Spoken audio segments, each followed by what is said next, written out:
So let's go a little bit more international, and like you maybe all already mentioned, is that the middle one, what you see here in the middle, is one of the focus items from the international program. So this is the ES44, the ACE version, so the AC. So you can also see in the real railroads a DC version, and we are doing 2 different engines for the program, Union Pacific, with lots of little differences.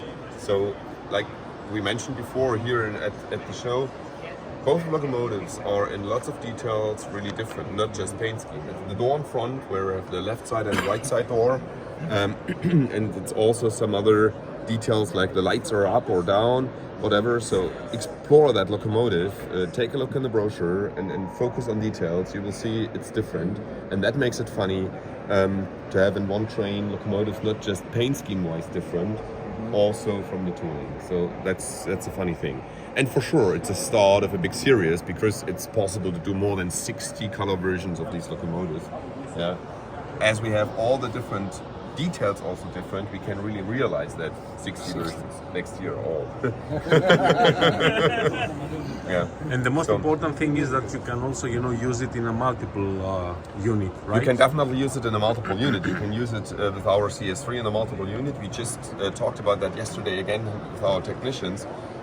As far as the locomotives are running the same direction, so cabin front, there's nothing else to do than configuring a multiple unit into the Otherwise, CS3. you could change If you have a the motor locomotive and light in direction. the opposite direction, which is the typical way of a multi-traction in America, so the last in row always has the cabin in the other side.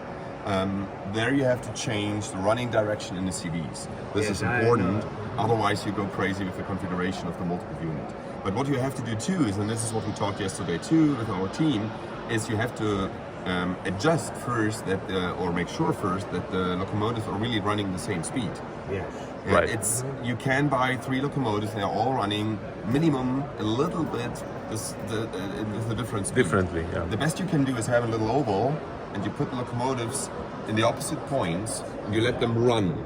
And then you see that they are running the same speed. So 3 rounds, and then you stop the first one, and if the second one is a little bit the wrong way, the wrong distance, then you have to adjust a little bit into the speed, or on the, let's say, what is it, the growing speed or the stopping speed.